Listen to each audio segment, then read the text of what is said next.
stehe hier heute im alten Polizeipräsidium in Frankfurt. Meine Stimme ist schon ein bisschen seichter. Ich finde es ein bisschen gruselig und habe zum Glück das hier dabei, eine Taschenlampe. Denn es ist hier zum Teil sehr, sehr dunkel. Ich weiß auch nicht so genau, was in diesen Räumen früher passiert ist. Vielleicht möchte ich das auch gar nicht so genau wissen. Hier zum Beispiel riecht es sehr moderig. Es ist nicht viel von diesem Raum übrig. Und ein bisschen gruselig finde ich es ehrlich gesagt auch. Man kriegt ein bisschen beklemmende Gefühle. Und ich weiß, dass dieses Gelände sehr groß ist. Deswegen bin ich sehr froh, dass ich hier heute nicht alleine bin, sondern dass jemand bei mir ist. Christian Setzepfand, hallo. Hallo, guten Tag. Du gibst Stadtführungen in Frankfurt, aber auch an diesem besonderen Ort. So ist es. Was ist das für eine Führung, die du hier machst? Wir zeigen das alte Polizeipräsidium, wo die Frankfurter Polizei von 1914 bis 2001 war.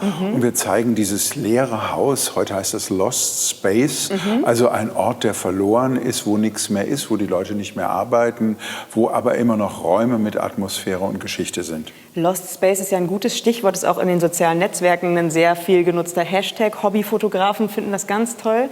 Was fasziniert dich persönlich denn an diesem Ort hier so?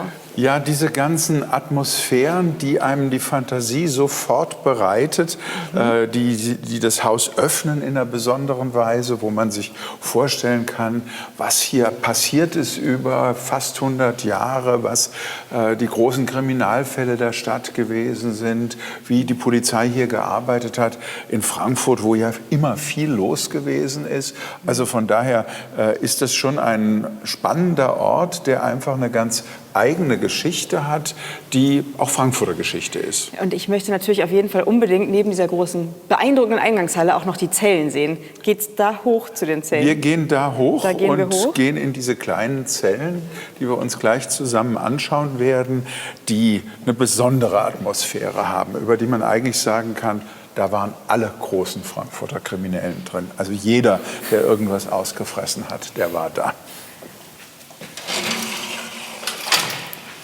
Wow, das sind jetzt originale Zellen von damals. So ist es. Das sind kleine Zellen, wo die Verdächtigten gewartet haben auf ihre Verhöre. Da waren die nur ganz kurz untergebracht. Man fühlt sich so ein bisschen wie in einer Tatortkulisse, also in dem Spielfilm Tatort, hier wird ja auch zum Teil gedreht. Aber original sagst du, was war das schlimmste Verbrechen, wo hier ein Krimineller einsaß? 1990 der Hammermörder, der innerhalb von wenigen Wochen 8 Leute mit dem Hammer geschlagen hat. 6 davon waren sofort tot und die anderen sind kurz drauf gestorben. Okay, ich gehe mal rein in so eine Zelle. Das fühlt sich jetzt gar nicht so gut an, ehrlich gesagt. Soll es natürlich auch nicht. Ich glaube, mit Klaustrophobie wird das hier ganz schön unangenehm drin. Wenn ich das auch mal als Zuschauer von uns zu Hause ausprobieren möchte, man kann eine Führung bei dir buchen, ne? Genau das. Über Frankfurter Stadtevents online, machen Sie es mal. Es ist auf jeden Fall ein Erlebnis hier. Ich sauge das noch ein bisschen auf und bin dann auch froh, wenn ich wieder in der frischen Luft bin. Vielen Dank, Christian. Gerne. Es war wirklich sehr, sehr spannend hier an diesem Lost Place im alten Frankfurter Polizeipräsidium.